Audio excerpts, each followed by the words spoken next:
Inabaláveis, a história que eu vou contar agora tem uma pessoa que o marido abandonou ela. Disse que a traiu porque ela era burra, porque ela não era uma mulher de verdade. É uma história chocante, é uma história difícil, mas eu quero proporcionar um aconselhamento para essa pessoa através desse vídeo, não vou mencionar o nome, e eu espero que você também possa aprender com essa história. Certamente é uma cristã alegre, uma irmã em Cristo, serva do Senhor, sincera na sua fé, mas com um casamento destruído. Tem solução para isso? O que é que a Bíblia fala sobre esse assunto? O que é que a Bíblia fala sobre essa história? Como é que a gente pode trazer um aconselhamento bíblico, um padrão bíblico, uma mentoria bíblica para esse casal nesse exato momento? Ela está buscando ao Senhor, ele pode buscar. O que é que você aconselharia? Fica atento, me segue no canal, se inscreve aqui, ativa as notificações, clique em gostei já nesse vídeo e vamos começar agora.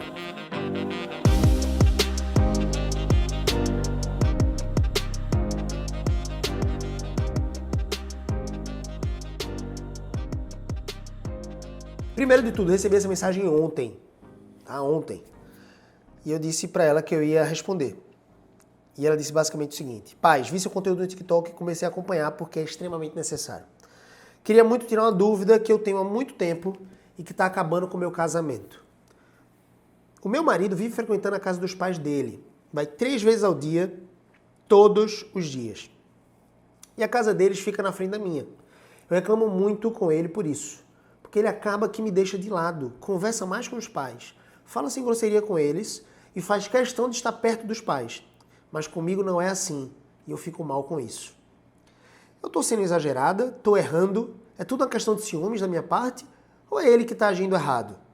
Desculpa, já vi assim fazendo a pergunta, mas é que meu marido me culpa dizendo que eu não gosto dos pais dele, mas não é isso. Ele disse assim, ó, benção que você acompanha nosso conteúdo.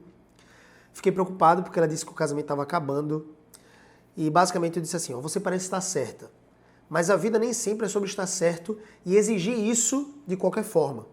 Então, essa é uma primeira lição importante pra gente aqui. Mantenha suas ideias, mudando a forma de sentir essas ideias e de expor essas ideias. Mas me explica um pouco mais sobre você e seu marido. Vocês trabalham com o quê? Por que vocês moram tão perto dos pais dele? Frequentam com a igreja? Possuem um pastor presente? Me fala mais. E aí começa a história, onde eu vou entrar aqui com aconselhamento. Bom, ela disse, não vou poupar, não vou ter medo, vamos embora. Vou expor aqui, tá certo? Ela falou, tô casada faz 1 ano e pouco, recém-casados. Mas ele se arrependeu de ter casado porque queria ter esperado ficar mais estável e tal, financeiramente falando. Dizia que estava arrependido de ter casado, que não me amava. Presta atenção nessa história, inabalável, presta atenção nessa história. Dizia que estava arrependido de ter casado, que não me amava e eu ficava muito mal com isso. Chorava muito, acabava que isso atrapalhava no sexo, atrapalhava em tudo. E até o nosso pastor falava para ele que para a mulher se sentir amada, ele precisa me amar demonstrando carinho e afeto. Mas ele só vivia no mundo dele, se endividando, trabalhando muito, comprou um carro, vendeu, comprou outro, deu prejuízo. Então eu dizia que não iria ajudá-lo. Porque quem fez as dívidas foi ele, não eu. Olha que interessante. Desde então, ele guardou isso e sempre esfrega na minha cara que eu não sou companheira, não sou parceira. Eu errei, mas queria que ele aprendesse a parar de fazer dívidas. Eu reclamava que ele ia todo dia para a casa dos pais. Tratava ele super bem, mas comigo não. Ele mal saía comigo, mas mal me dava atenção. Ficava muito no YouTube e muito no celular. Já tem alguns pontos aqui críticos, né, que a gente pode observar, inabalável. Ele ficou mais frustrado no casamento ainda, porque sempre quis uma mulher que fosse amiga dos pais dele. E eu não era assim. Porque sempre fui muito reservada, no meu canto. Tem meu canto, não invadia o canto de ninguém, não ia para casa de ninguém. Então, eu não conseguia frequentar muito a casa dos pais dele. Mas eu nunca quis competir amor entre eles. Mas que meu marido demonstrasse amor por mim, que fizesse questão da minha companhia. Como eu tinha dito, isso tudo afetou o sexo, parte importante, olha que interessante ela reconhecer isso, parte importante do nosso casamento. E ele passa na cara que eu que não gosto do sexo. Que não quero, que nunca gostei. Mas não é isso. Eu não conseguia fazer porque eu não me sentia amada. Que coisa interessante. O cara queria fazer sexo, não tinha o que queria e culpava a esposa dizendo que ela não gostava. Mas na verdade, o que ela estava querendo era se sentir amada para se entregar, se abrir a ele.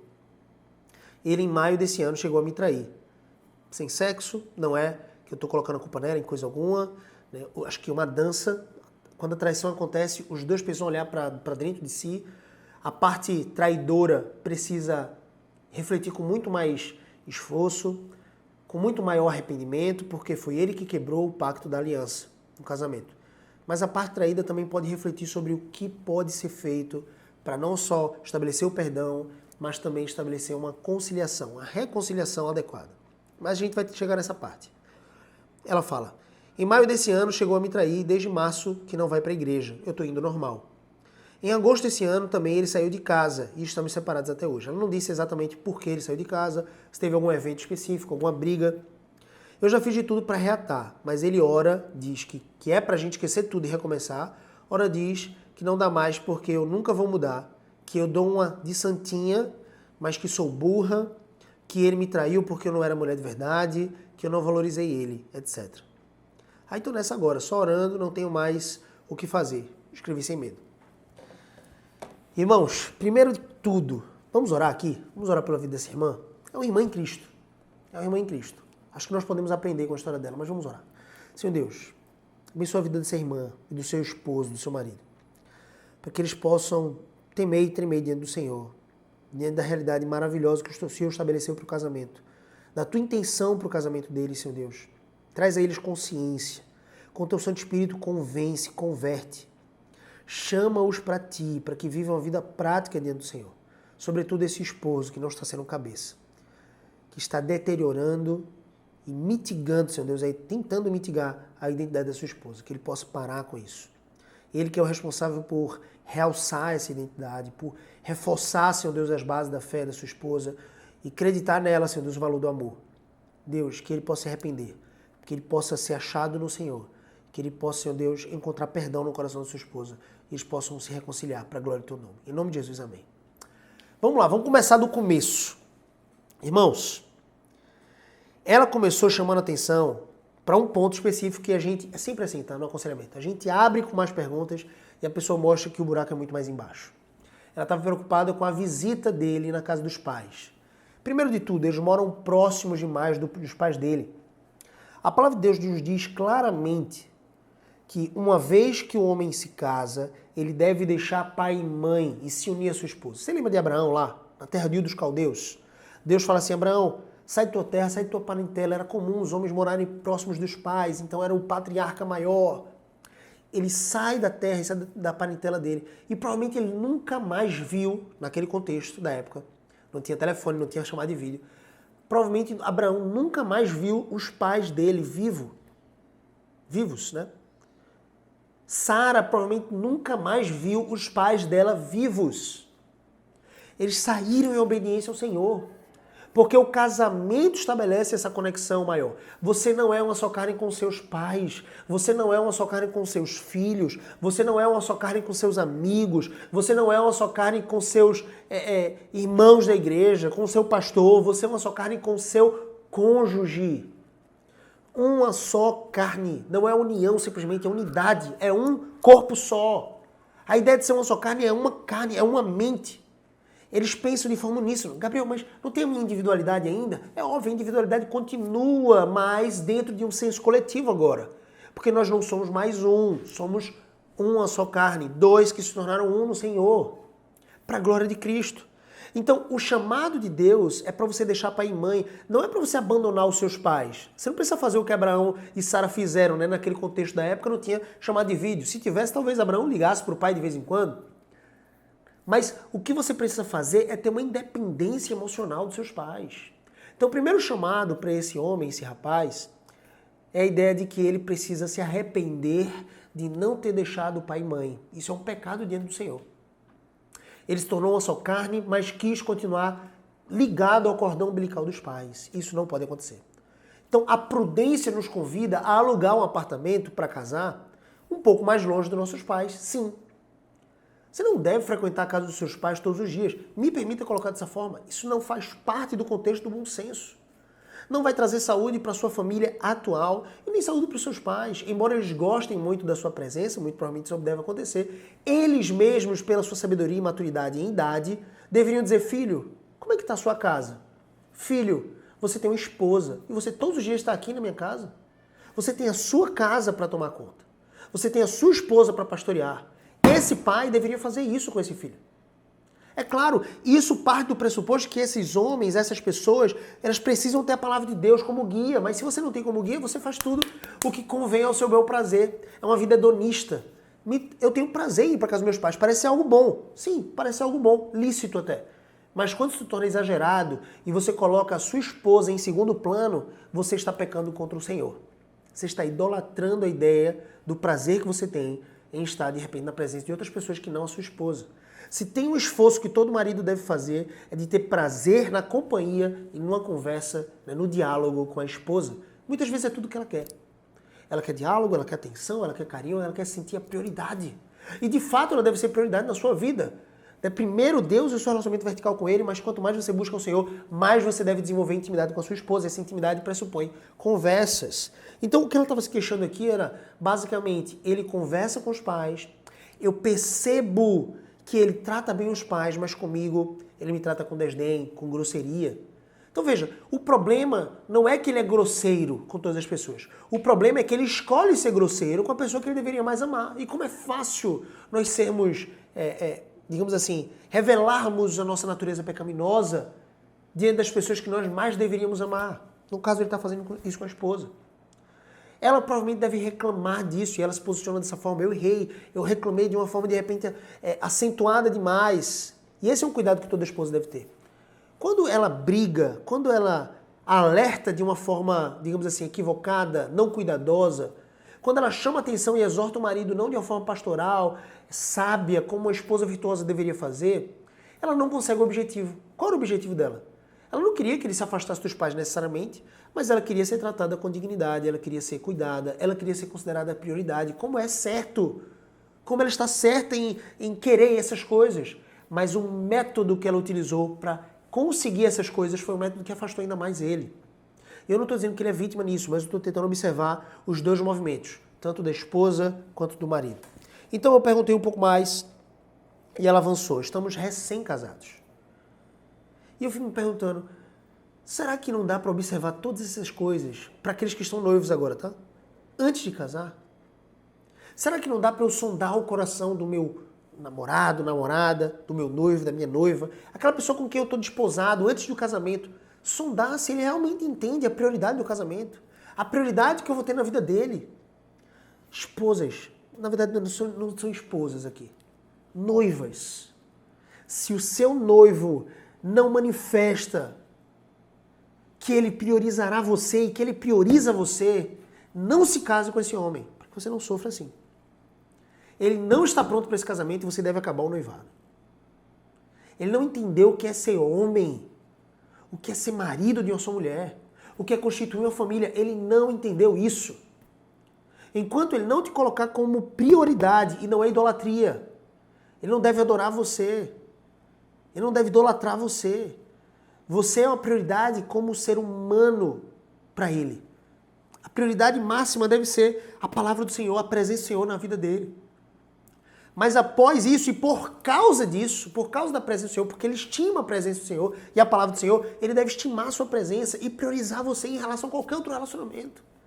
Em relação ao trabalho, aos sonhos pessoais dele, em relação aos pais, em relação aos filhos que vocês ainda vão ter. E esse é um senso que você também tem que ter em relação, sobretudo, quando vocês tiverem filhos, para com o seu marido, porque ele deve ser a prioridade. A árvore vem antes dos frutos. Então, noivas, se vocês me assistem aqui, se você tem alguma amiga que está noiva, você precisa mandar esse vídeo para ela, para que ela esteja atenta a isso. Você que é noivo também deve estar atento a esse movimento. Será que a minha noiva entende a prioridade que tem o casamento? Ele fala que se arrependeu de ter casado. Pense numa frase infeliz. Se tem algumas palavras que matam, mitigam, é como se você tivesse, é chocante a cena, né? Colocando gasolina sobre alguém. Imagina que alguém chegou no posto de gasolina, pegou, você entrou no carro e a pessoa começa a jogar gasolina no seu carro, começa a jogar gasolina em você. Que tipo de preocupação você ficaria? Qual o tamanho da preocupação que você teria naquele momento? Talvez você correria, pegaria alguém ou qualquer coisa no carro e sairia de perto, porque no mínimo de faísca, um fósforo que ele jogasse, tocaria fogo em tudo, inclusive em você mesmo. É isso que esse homem está fazendo com o casamento dele, com a sua própria alma. Porque aquele que não cuida da esposa não cuida de si mesmo. É isso que Efésios capítulo 5 vai trazer. O marido deve amar a esposa como Cristo amou a igreja e assim mesmo se entregar por ela, com sacrifício. O marido deve, então, lavar a esposa pelo lavar regenerador da palavra. Ele deve todos os dias instruir a esposa na palavra, cuidar do coração dela, cuidar do seu próprio coração. O marido deve, então, cuidar da esposa, porque ao cuidar da esposa, ele cuida do próprio corpo, para apresentar a esposa a ele mesmo e diante de Deus como pura, santa, sem mácula, sem defeito, perfeita.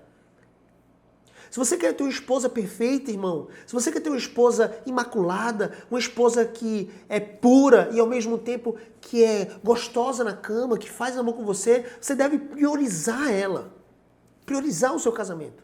Priorizar a palavra de Deus no seu lar, instruir o coração da sua esposa, instruir o seu próprio coração sobre todos os aspectos da vida. Pastoreio, sacerdócio. Mas você não faz isso e você ainda toca fogo, digamos assim, na sua própria alma, falando contra a sua esposa, dizendo que se arrependeu de ter casado. Só um moleque pode fazer isso. E eu sei, se você é a esposa que está vendo esse vídeo, que está passando por isso, ou está passando por algo parecido com isso com o seu marido, me permita colocar. Essa é uma mensagem que eu estou proferindo para o seu marido, para o seu esposo, para os homens aqui presentes. Não vai ajudar o seu coração, não vai ajudar em você ouvindo isso, guardar isso no coração, no sentido de considerar que o seu esposo é um moleque. Eu posso falar isso para ele aqui, você não. Você não pode manifestar isso com qualquer outra pessoa, porque esse é o princípio de todo erro. É quando você toma a exortação que o seu marido precisa receber de um pastor, de um homem, e você toma essa exortação e assume agora que ele realmente é um moleque, que ele é um homem que não é digno, por mais que ele seja isso que você está pensando, não vai agregar para o seu casamento você pensar dessa forma. Os seus pensamentos vão conduzir as suas emoções vão conduzir seus comportamentos, seus hábitos e a maneira como você para de admirar o seu esposo e para de se relacionar com ele. Vai afastá-lo ainda mais. Então essa é uma palavra pastoral, uma palavra, né, bíblica, de um conselheiro bíblico para o seu marido. Se possível, nessa hora, talvez você tape os ouvidos e diga, por mais que eu consiga compreender que o meu marido está sendo canalha, que ele está sendo um moleque, que ele está sendo, né, um menino nas suas decisões, ao falar isso para mim, dizendo que se arrependeu de ter casado, que queria ter mais estabilidade financeira, que eu sou isso, que aquilo, por mais que eu consiga ter uma noção clara de que o meu marido está pecando, primeiro eu preciso ter um zelo de que ele pecou contra Deus e como irmã em Cristo dele, irmã mais próxima em Cristo, uma só carne, eu tenho o papel de exortá-lo em amor, chamar ele para que ele tenha uma compreensão mais clara sobre o erro, sobre o equívoco de ter falado isso, não só porque ele falou para mim, mas por ter pensado isso sobre o casamento. Algo tão santo que se refere a Cristo e à igreja. Essa é a ensinação que ele está dizendo ter se arrependido. É uma profanação contra algo santo do Senhor. Porque esse casamento deve refletir o caráter de Cristo e o relacionamento dele com a igreja. Então sim, o seu marido está sendo um canalha. Ele está sendo um moleque. Não só por priorizar os pais, mas por ter dito que se arrependeu de ter casado com você. Toda a doçura da sua esposa, como um pote de mel, foi jogado no chão por você, seu canalha. Você está sendo um idiota. Desculpa as expressões, irmãos. Você está sendo um idiota. Você está sendo um arrogante, orgulhoso. Como você tem coragem de falar algo assim para aquela que Deus designou para ser uma só carne com você? Para aquela que Deus colocou sob seus cuidados, sob o seu pastoreio? Como você pode permanecer no pecado dessa forma e não se arrepender? Deus te julgará, meu irmão.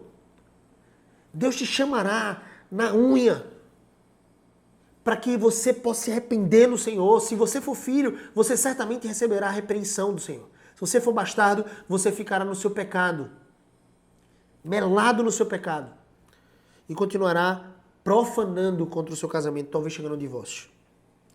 Como se não bastasse isso, ele contraiu uma dívida. E aqui, irmã, eu quero que você entenda, o dinheiro é do casal. Então quando você fala para o seu marido que ele precisa resolver as dívidas dele, você está dizendo realmente e assumindo a ideia, por mais que seu marido tenha tomado essa iniciativa, a ideia de que o dinheiro é separado, de que o dinheiro é de um e de outro, que não é da família, que não é do casal. De alguma forma você desonra a escolha, mesmo não sábia, do seu marido. Ele é o cabeça da família. Mesmo tomando a decisão não sábia de comprar um carro, vender, comprar outro. Mesmo ele tomando essa decisão não sábia, você como esposa virtuosa, como esposa que ama o Senhor, que quer glorificar a Deus em primeiro lugar, você deve submeter o seu marido e dizer talvez para ele, meu amor, acho que você errou nessa tomada de decisão.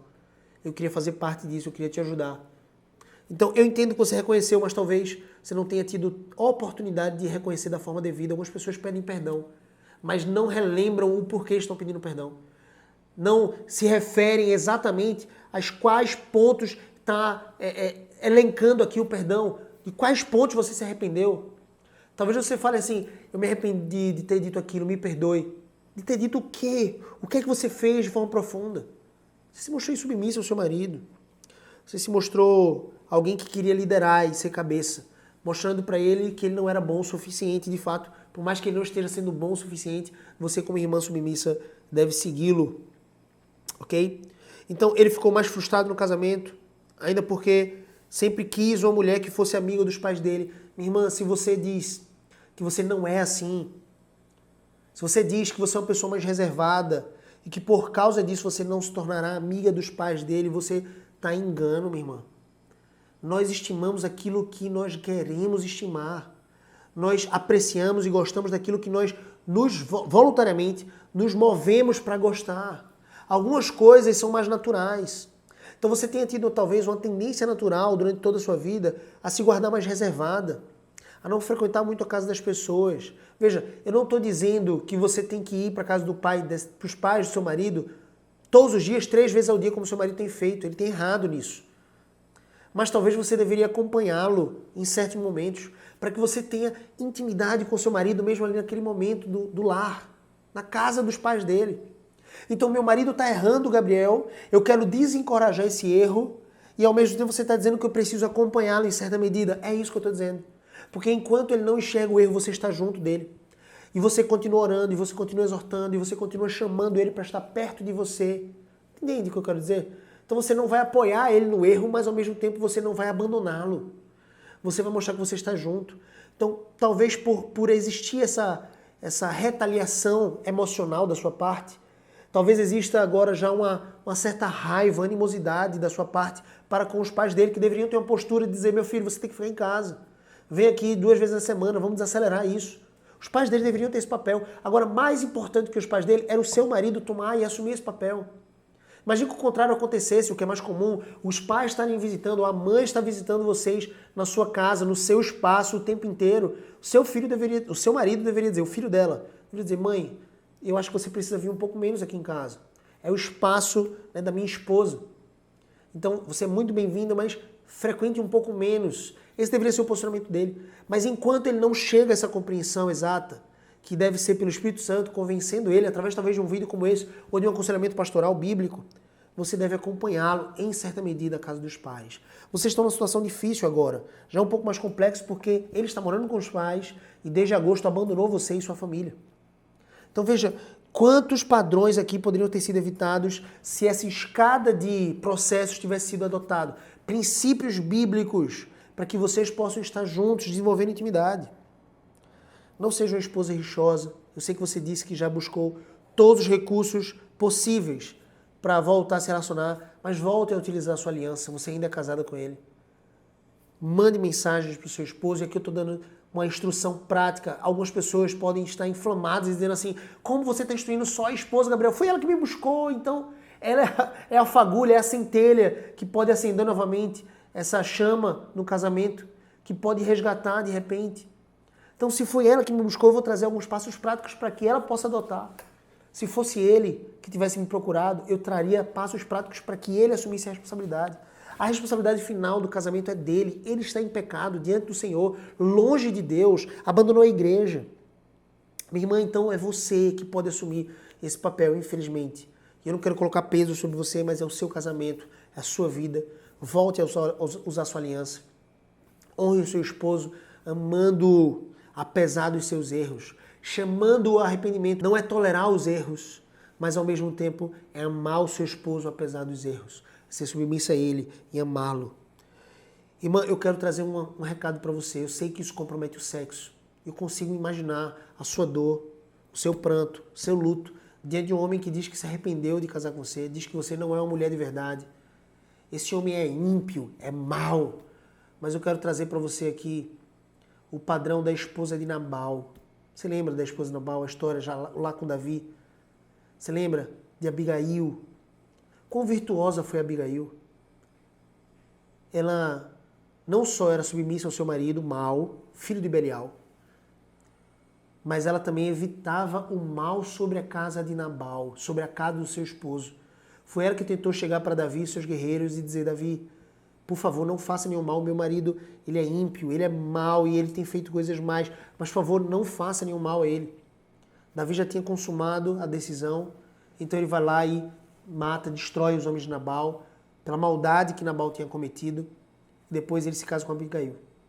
Ele viu quão virtuosa ela era. Eu não estou tentando chamar você a esperar um outro homem como Davi te salvar e te resgatar nesse sentido. Não. Esse outro homem, Cristo Jesus, ele já te resgatou. Entenda o que eu quero dizer. Mas ore pelo coração de Nabal. Ore pelo coração do seu esposo. E me permita dizer, irmã, ao voltar para casa, se ele voltar para casa nessa reconciliação, se entregue a ele sexualmente. Ame o sexo com o seu marido. Ame o sexo com o seu marido. Ame se dar para ele e ao mesmo tempo tocá-lo e beijá-lo e permitir que ele te beije. O sexo sim é parte importante desse processo. Permaneça pura em se entregar para o seu esposo. Mas ele com certeza precisa se arrepender, ele precisa ser chamado ao arrependimento através de um irmão em Cristo, através de um pastor na sua igreja, através de uma mentoria, de um aconselhamento bíblico. Eu quero muito ter a oportunidade de falar com esse homem e falar de forma sábia para que ele se arrependa. Então ele está agindo como canalha, você talvez tenha agido de forma rixosa, responsiva, reativa. Eu queria te convidar à humildade de Cristo. Resgate em nome do Senhor Jesus e pelo poder da palavra do Senhor. Resgate o seu coração humilde e se entregue ao Senhor Jesus. Amém? Se entregue ao Senhor Jesus de forma prática, buscando o seu esposo e buscando a reconciliação com ele, uma reconciliação prática. Chame-o de volta a casa. Esse é o lar de vocês. Me parece que nesse início, na reconciliação, ele ainda vai continuar com os mesmos padrões equivocados e ele precisa ver uma mudança em você. Comece mudando você, internamente, o seu relacionamento e a sua forma de se relacionar com ele. E ore com fé, com o seu marido em casa, para que ele então seja transformado. Ele observe o seu padrão e ele seja santificado nesse sentido. Amém? Essa é a esperança que nós temos. Ore e entre em ação. Espero que tenha sido proveitoso para você. Espero que o seu marido de alguma forma seja alcançado, né? E todos vocês que assistiram o vídeo, não esqueçam de se inscrever no canal, clicar em gostei, é uma forma de você patrocinar. Se esse vídeo foi bênção na sua vida, compartilha ele, pega o link, compartilha em alguns grupos de casamento, alguns grupos da sua igreja, compartilha com o seu cônjuge, de repente, para que vocês evitem esses erros e vocês possam construir um casamento abundante. Para minha irmã, eu aconselho você, busque construir um casamento abundante, com humildade. O principal cimento, a argamassa, que dá liga aos tijolos, ao concreto, que vai subir as paredes do seu casamento abundante, é a humildade. Busque-a com estima. Ame a sabedoria e a humildade, que são os padrões de Cristo. Ame-os porque o Senhor Jesus quer que você ame essas coisas. Amém? Deus te abençoe abundantemente. Me segue no Instagram, no TikTok, no Kawaii, no Twitter, no Facebook. Aonde mais? Aonde mais, Arthur? Todos os lugares, Telegram. Só digitar Gabriel CBO e a gente se vê no próximo vídeo.